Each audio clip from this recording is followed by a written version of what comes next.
Big boss Telugu season 8కి సంబంధించి ఇప్పుడు వరకు కూడా ఈ 3 వారాల ఆట చూస్తే నాగమణికంట అయితే తోప్ అనేటువంటి ఫీలింగ్ అయితే కలుగుతుంది. దాంట్లో ఎలాంటి డౌటు లేదు.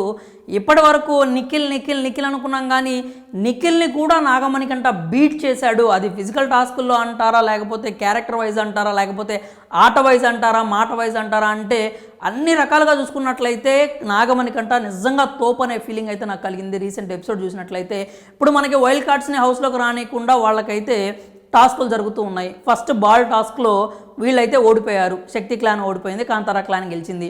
సో గెలిచిన వాళ్ళకైతే ₹1,00,000 ప్రైజ్ మనీ ఇచ్చారు. మరి ఓడిపోయిన వాళ్ళ పరిస్థితి ఏందిరా అంటే, ఓడిపోయిన వాళ్ళ నుంచి ఒక వ్యక్తిని అయితే తీసి పక్కన పెట్టాలి అని చెప్పి బిగ్ బాస్ క్లియర్ కట్గా చెప్పాడు.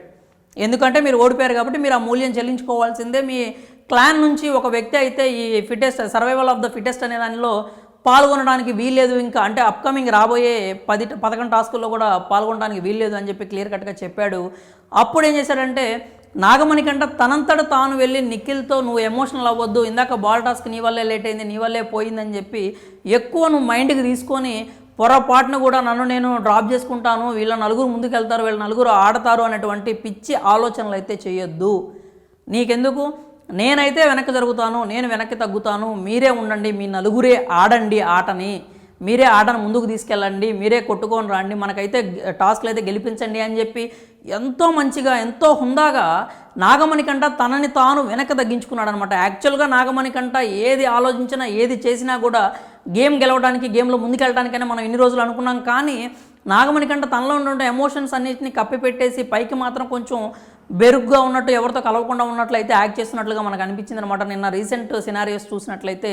అయితే ఇవన్నీ మనకి మెయిన్ ఎపిసోడ్లో కనిపించలేదు. నాగమణికంట వెళ్ళి నిఖిల్తో అవన్నీ మాట్లాడడం కానీ అవన్నీ, అది కూడా పడి ఉంటే ఇంకా బాగా ఎక్కువ ప్లస్ అయ్యేది నాగమణికంటకి. లైవ్లో మాత్రం అయితే చూపించారు. మనోడు అంతా చెప్పిన తర్వాత బిగ్ బాస్ ఉండి ఏమన్నాడంటే, మీ ఇష్టానికి మీరు డెసిషన్లు తీసుకుంటే ఎలా బాబు, అట్లా కుదరదు, మాకు కంటెంట్ కావాలి కదా, మరి మీరు కొట్టుకు సాగకపోతే ఎట్లా అని చెప్పి ఆ తర్వాత చెప్పాడనమాట. మీ 5గురు పోయి కూర్చొని మీరే డిస్కషన్ చేసుకోండి, దానికి తగిన పాయింట్స్ అయితే మీరు పెట్టాల్సి ఉంటుంది. మీరు ఒక వ్యక్తిని పక్కన పెడుతున్నారంటే ఎందుకు పెడుతున్నారు అనే విషయాన్ని మీరు ఖచ్చితంగా పాయింట్స్ చెప్పాలంటారు. ఎందుకంటే పాయింట్స్ పెడితేనే కదా అవతల వాడు డిఫెండ్ చేసుకుంటాడు, అవతల వాడు డిఫెండ్ చేసుకునేటప్పుడే కదా వీళ్ళిద్దరి మధ్యలో గొడవ జరుగుతుంది, అప్పుడే కదా అది పంచాయతీ అవుతుంది, అప్పుడే కదా జనాలు ఎంటర్టైన్ అవుతారు, అది కదా మన ప్లాను అని చెప్పి పోయి వాళ్ళందరూ ఒక రూమ్లో కూర్చొని మాట్లాడుకుంటారు. బాబు మీరు కొట్టుకోండి, ఆ తర్వాత నాకు వచ్చి ఫైనల్ రిజల్ట్ చెప్పండి అని చెప్పి చెప్పాడనమాట. బిగ్ బాస్ చెప్పంగానే వీళ్ళు వెళ్ళి 5గురు కూడా కూర్చున్నారు. ఇక కూర్చొని పంచాయతీ స్టార్ట్ చేశారు. యష్మినే స్టార్ట్ చేసింది ఫస్ట్. నేనైతే నాగమణికంటను పక్కన పెట్టాలనుకుంటున్నాను. ఎందుకయ్యా అంటే, నాగమణికంట ఫిజికల్గా వీకు, ఫిజికల్ టాస్కుల్లో ఆడట్లేదు, అతను ఉన్నాడంటే మనకి అంత ఉపయోగం ఉండదు ఫిజికల్ టాస్క్కి సంబంధించి అని చెప్పి ఆమె పాయింట్ చెప్పింది. నిజంగా ఎందుకు నాగమణికంటను ఫిజికల్ టాస్క్లో వీక్ అంటున్నారో ఆడియన్స్కి కావచ్చు, లేకపోతే మా ఫోటోలకు కావచ్చు, ఇప్పటివరకు ఏం అర్థం కావట్లేదు. ఎందుకంటే ఎగ్ టాస్కుల్లో వీళ్ళ క్లాన్ తరపున ఏదైతే ఎక్కువ ఎగ్స్ తెచ్చిన వాళ్ళల్లో మన నాగమణికంట అయితే ఖచ్చితంగా ఉన్నాడు. ఎందుకంటే అతను కాంతారా క్లాన్లో ఉన్నప్పుడు నిఖిల్ ఎంత ఇదిగా లిఫ్ట్ చేసి అతన్ని నేలకేసి కొట్టడం మనం చూసాం. అతని హెడ్కి ఇంజురీ కూడా అయింది. 5 నిమిషాల పాటు కదలకుండా నేల మీద పడిపోయి ఉన్నాడు. కనీసం ఎవ్వరు వాళ్ళ టీం వాళ్ళు కూడా అతను పట్టించుకోని పరిస్థితి అయితే ఉంది. అక్కడ అవతల వాళ్ళే వచ్చి లేపి తీసుకెళ్లాల్సిన పరిస్థితి ఉంది.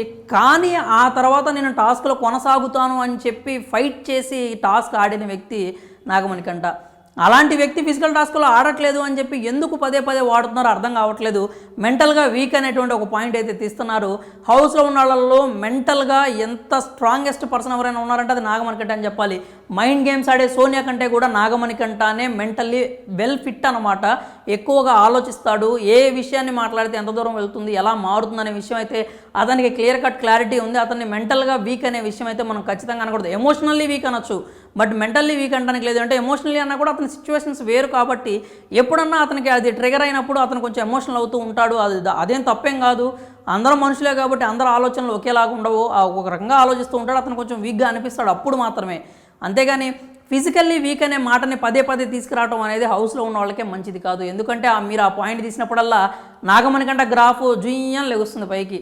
ఏది మన బోయపాటి గారు చెప్పినట్టు జయన్ లెగుస్తుంది గ్రాఫ్. కాబట్టి మీరు అది దృష్టిలో పెట్టుకొని నాగమణికంటాన్ని పదే టార్గెట్ చేయకుండా ఉంటే మంచిది.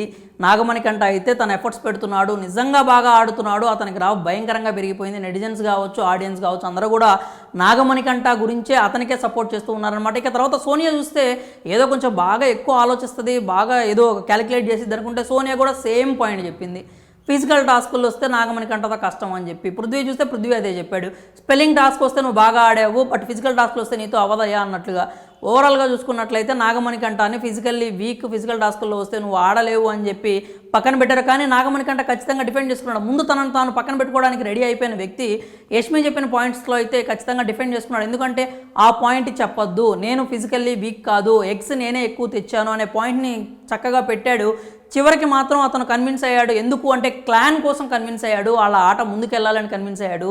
ఇలాగే కొట్టుకుంటే కుదరదు, వీళ్ళు నలుగురు కూడా నాకంటే కొంచెం బెటర్గా పర్ఫామ్ చేస్తారని చెప్పి నమ్మి పెట్టాడు. అలాగే మీరు కనుక ఆడకపోతే కనుక నామినేషన్స్లో ఖచ్చితంగా నేను పెడతాను, ఇది నా ఓపెన్ థ్రెట్ అని కూడా వాళ్ళకి చెప్పాడు అనమాట. నాగమణికంటనే నిజంగానే హీరో చేస్తున్నారు హౌస్లో అందరూ కలిసి, నిజంగా హీరో అవుతున్నాడు కూడా, అతని మాటల వల్ల కావచ్చు, ఆట వల్ల కావచ్చు, ఎలాంటి డౌటు లేదు. నిఖిల్ కంటే కూడా ఇప్పటి వరకు చూసుకున్నట్లయితే నాగమణికంటనే తోపు అనే ఫీలింగ్ అయితే నాకు కలిగింది. మీకు కూడా కలిగి ఉంటే మాత్రం ఖచ్చితంగా కామెంట్ చేయండి. అలాగే మీకేమనిపించిందో యష్మి నాగమణికంటను అలా మాట్లాడటం గురించి మీ అభిప్రాయాలను కూడా కామెంట్స్ రూపంలో తెలియజేయండి.